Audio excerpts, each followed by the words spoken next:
au dîner de fiançailles de ma cousine Tessa. Elle leva son verre, me regarda droit dans les yeux et dit: J'espère ne jamais finir comme elle, célibataire avec un enfant. La pièce éclata de rire. Pas un rire poli, un vrai rire franc et bruyant, comme si elle venait de faire la meilleure blague de la soirée. Mon oncle Reban tapa sur la table et ajouta: Les hommes ne veulent pas de marchandises d'occasion. C'est juste comme ça. Même ma propre mère laissa échapper un petit rire en attrapant son verre de vin. Je restais là, figé, le visage en feu, le cœur battant, essayant de faire comme si ça ne me touchait pas. Mais alors, quelque chose d'inattendu se produisit. Dylan, le fiancé de Tessa, se leva. Il ne sourit pas.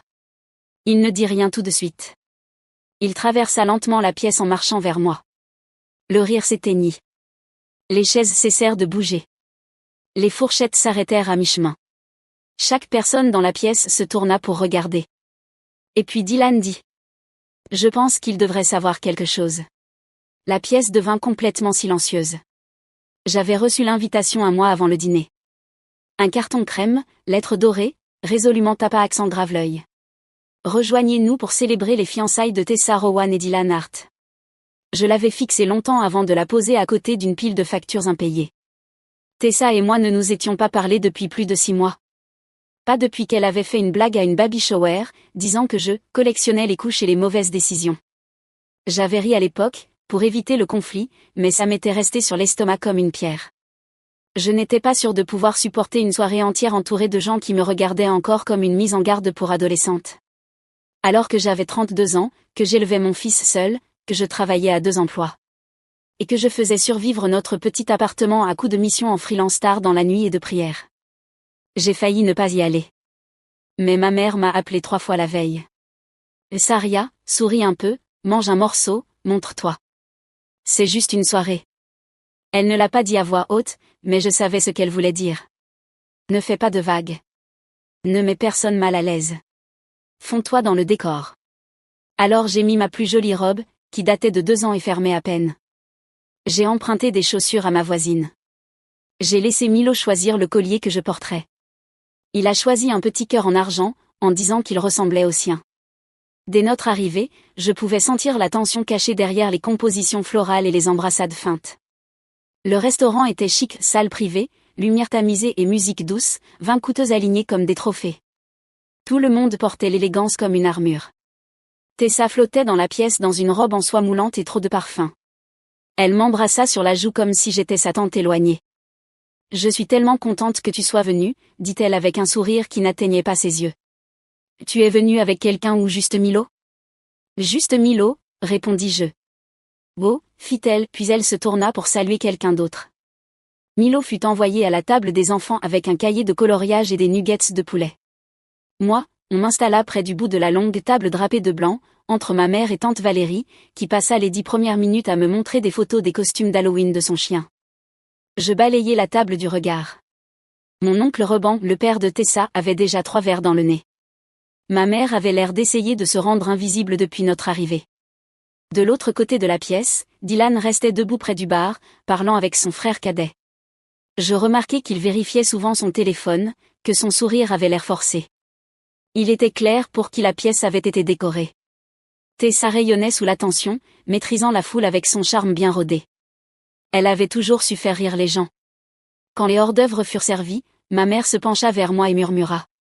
Garde juste la tête baissée. Tu es jolie. Jolie.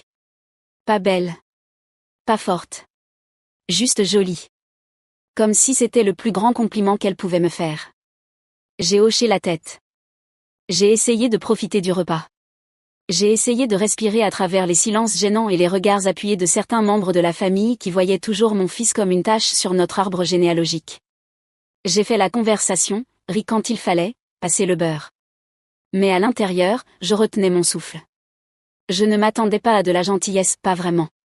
Mais je ne m'attendais pas non plus à ce qui allait suivre. Quand le plat principal fut débarrassé et les verres remplis à nouveau, Tessa se leva. Elle leva sa coupe de champagne et tapa dessus avec sa fourchette. Elle attendit que tout le monde se taise. Je pensais qu'elle allait faire un toast classique. Amour, gratitude, quelques blagues gênantes sur les préparatifs du mariage. Je n'étais pas prête à entendre ce qu'elle allait vraiment dire. Je n'étais pas prête au rire de la salle. Et je n'étais certainement pas prête à ce que Dylan ferait ensuite. Tessa tapa sur son verre avec une fourchette en argent et sourit comme si elle montait sur scène. Elle attendit que la pièce se taise, tous les regards tournés vers elle, s'imprégnant de l'attention comme si elle s'en nourrissait. Dylan était assis à côté d'elle, silencieux, les mains croisées. Je vis ses yeux se tourner un bref instant vers moi, puis revenir à la table. Il avait l'air fatigué. Tessa leva son verre. Merci à tous d'être là ce soir. Je n'arrive pas à croire que je vais épouser quelqu'un comme Dylan. Il est patient, intelligent, et surtout, il me supporte. Des rires parcoururent la pièce. Sa voix était fluide. Polie. Sûre d'elle. Mais vraiment, j'espère que notre mariage durera. Je n'aimerais pas finir comme certaines personnes. Elle tourna légèrement la tête vers moi. Juste assez. Il y eut une pause. Je veux dire, célibataire à 30 ans, avec un gosse. Elle éclata de rire. La salle explosa. Pas quelques rires gênés. De vrais rires. Ma tante s'essuya même les yeux. Reban frappa la table, suffoquant de rire avant même d'avoir parlé. Les hommes ne veulent pas de marchandises d'occasion, dit-il. C'est comme ça. On ne peut pas ramener une voiture cabossée et espérer le prix fort. Mon estomac se serra. Je regardai ma mère. Elle esquissa un faible sourire et attrapa son verre de vin. Je voulais disparaître. Je fixai mon assiette vide, les mains posées sur mes genoux, serrant ma serviette si fort qu'elle se froissa en un nœud. Je sentais tous les regards glisser vers moi. Pas assez longtemps pour qu'on appelle ça de la confrontation, juste assez pour confirmer la blague. J'étais la blague. Je pensais à Milo, juste à quelques mètres de là, dessinant joyeusement une fusée sur une serviette en papier. Il n'avait rien entendu. Il ne savait pas qu'il parlait de sa mère comme d'une robe d'occasion en solde. Tante Valérie se pencha vers moi et murmura. Oh chérie, elle ne pensait pas à mal. Tessa aime juste attirer l'attention. Ce n'était pas juste de l'attention. C'était du venin dans une flûte en cristal, servi avec le dessert. Je me redressai, refusant de leur laisser voir le moindre sursaut. Mes joues brûlaient, mon cœur battait si fort que j'entendais à peine la musique de fond.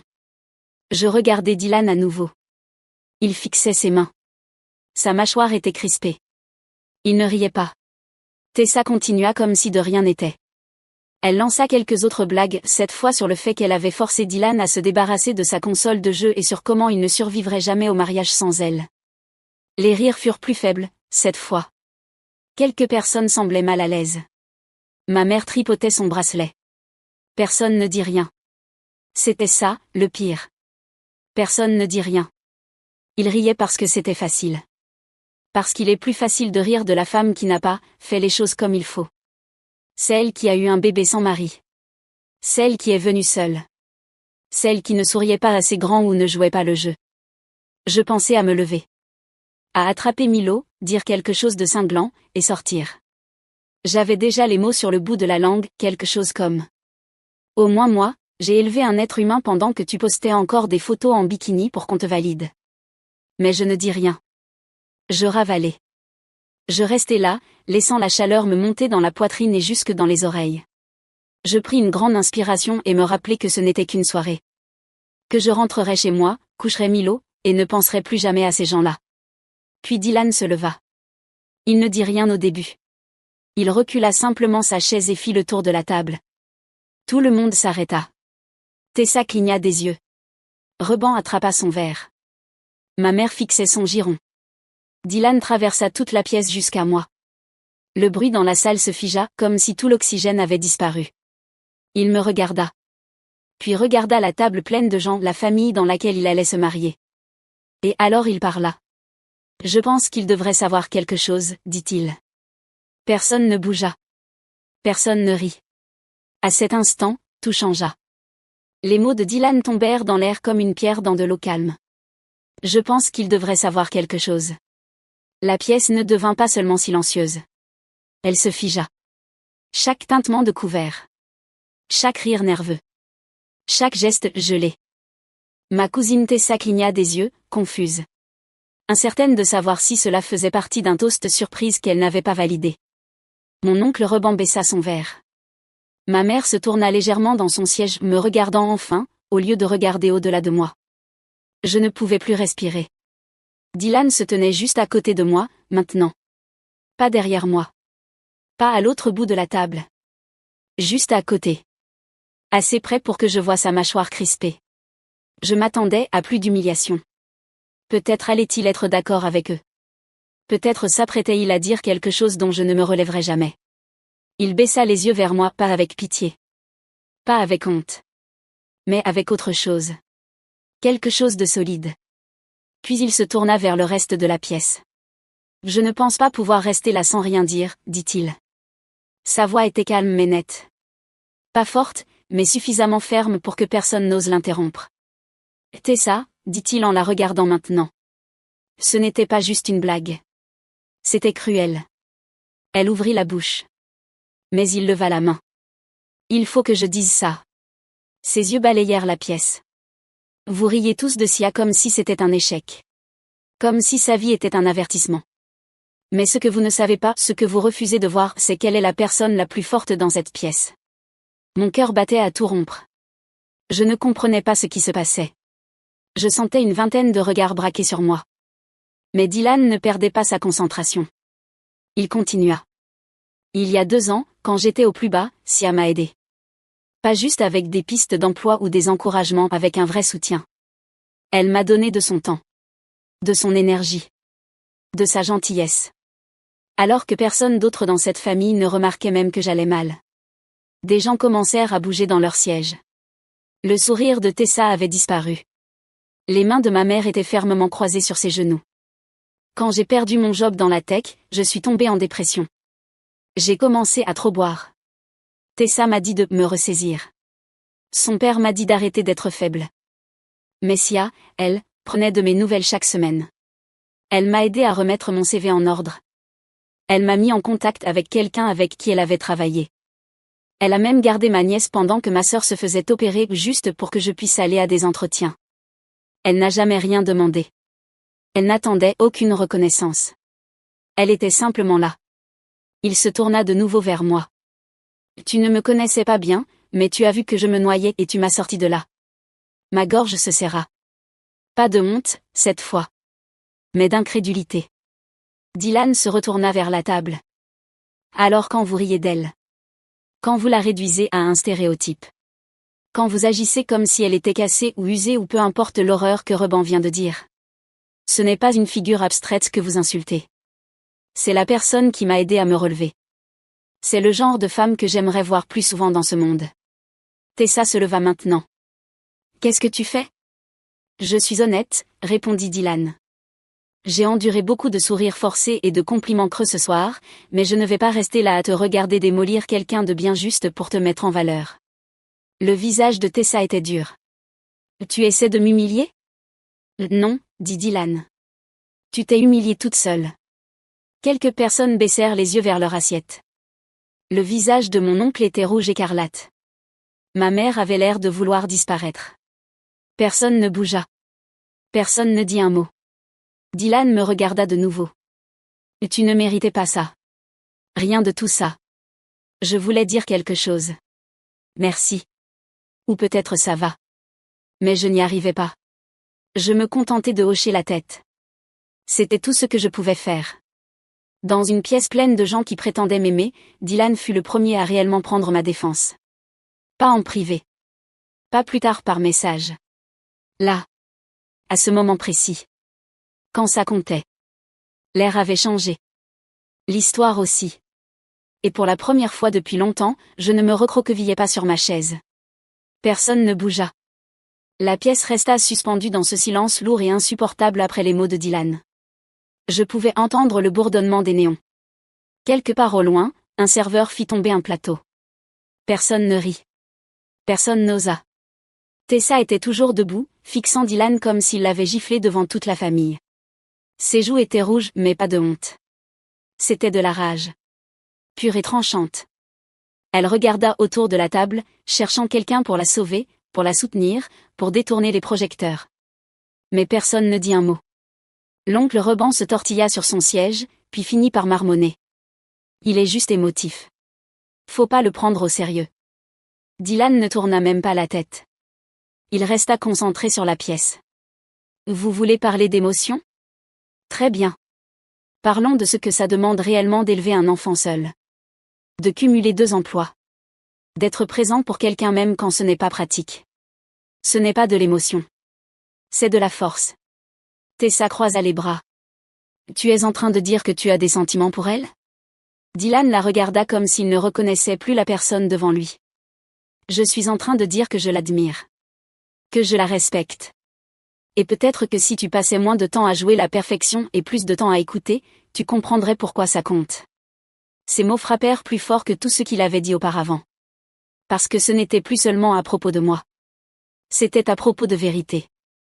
De quelqu'un qui se levait dans une pièce remplie de gens ayant bâti leur estime de soi sur la hiérarchie et la cruauté polie. Et qui osait enfin nommer les choses telles qu'elles étaient. Ma mère ouvrit la bouche. Puis la referma. Elle me regarda avec quelque chose qui ressemblait à de la culpabilité. Comme une reconnaissance. Peut-être qu'elle réalisait, enfin, qu'elle m'avait échappé aussi. Pendant des années, elle m'avait dit de me taire. De pardonner. De sourire malgré tout. Peut-être qu'elle voyait, pour la première fois, à quel point ce silence m'avait coûté. Je n'attendais pas d'excuses. Ni de Tessa. Ni de Reban. Pas même de ma mère. Je n'attendais pas la rédemption. Mais je pouvais sentir le basculement. Quelque chose s'était fissuré. Puis Dylan se tourna complètement vers moi. Il ne me toucha pas. Il ne prit pas ma main. Il resta simplement là, avec cette présence discrète qui ressemblait à une protection sans appropriation. Tu mérites mieux que ça, dit-il. Je croisai son regard. Je ne baissai pas les yeux. Pas cette fois. Je me levai lentement. Mes mains étaient maintenant stables. Je regardai la table et vis une pièce remplie de gens qui, depuis des années, m'avaient défini par la seule chose qu'ils désapprouvaient. Comme si un seul chapitre de ma vie avait effacé toutes les autres pages. Je vis Tessa, furieuse mais silencieuse. Je vis ma mère, enfin sans voix. Je vis Reban, tentant de s'en tirer avec une autre gorgée de vin. Et je ne ressentis aucune peur. Je me tournai vers Milo, toujours en train de dessiner des fusées à la table des enfants, épargnés par la tempête. Il leva les yeux et me sourit. Je lui rendis son sourire. On va y aller, dis-je, à personne en particulier. Je ne demandais pas la permission. Je me dirigeai vers Milo, l'aider à rassembler ses crayons, et ramasser le dessin qu'il avait fait. Une petite fusée volant vers un soleil aux rayons irréguliers. Il me le tendit comme si c'était de l'or. Tu t'es bien amusé, mon cœur, demandai-je. Il hocha la tête. On rentre à la maison? Oui, dis-je. On rentre. Dylan recula pour me laisser passer, mais il me fit un léger signe de tête quand je passai devant lui. Ce n'était pas un adieu. C'était un message, on t'a vu. Tu comptais. Tu avais raison de te tenir droite. En arrivant à la porte, je me retournai une dernière fois. Personne ne riait plus. Tessa était assise, raide, les lèvres serrées. Reban faisait défiler son téléphone comme si de rien n'était. Ma mère fixait son verre, les doigts tremblant juste un peu. Je n'avais pas besoin d'excuses. Je n'avais pas besoin d'approbation. J'avais dit la vérité simplement en existant, en ne me recroquevillant pas, en ne partant pas honteuse. Et Dylan avait défendu cette vérité, devant tout le monde. C'était suffisant.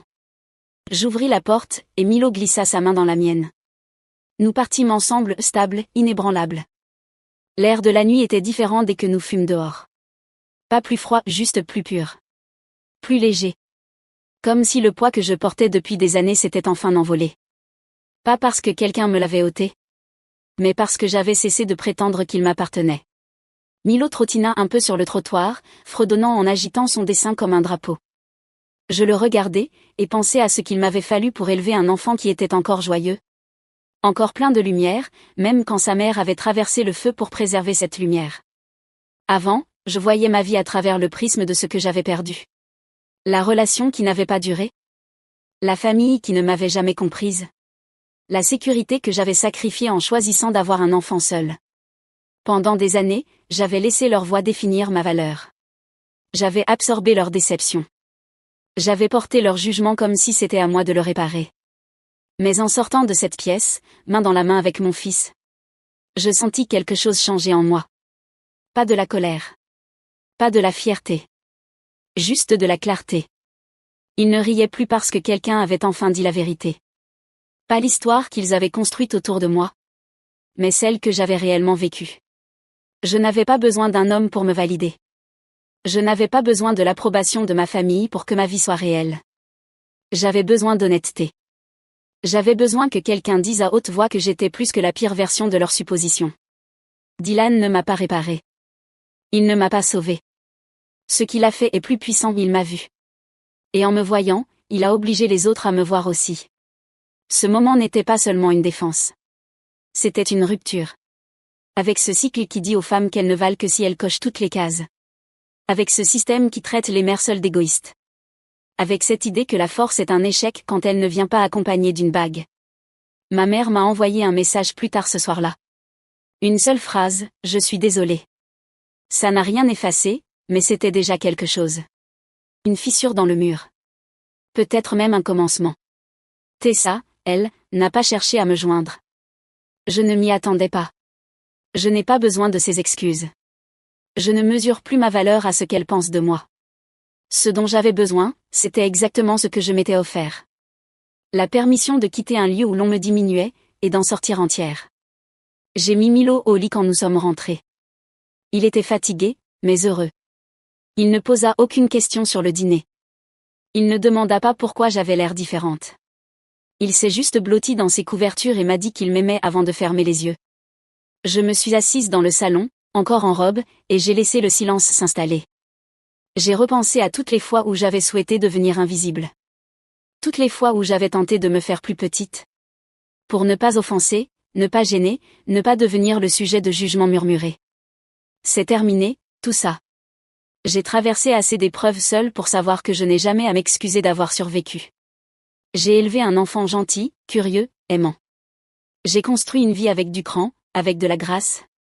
Et avec un cœur qui a continué de battre même quand j'avais l'impression que personne ne s'en souciait. Alors si quelqu'un essaie encore un jour de rire de tout cela, je ne me tairai pas. Je ne crierai pas. Je ne pleurerai pas. Je ferai exactement ce que j'ai fait ce soir-là. Je me lèverai. Je les regarderai droit dans les yeux. Et je sortirai main dans la main avec la seule chose qui prouve que j'ai déjà gagné. Pas parce que je suis parfaite, mais parce que je refuse d'abandonner. Si tu as déjà été celle dont on parlait derrière un sourire. Si tu t'es déjà sentie comme la cible d'une histoire qui n'a jamais été juste dès le départ. Je veux que tu saches une chose. Tu n'es pas un produit usé.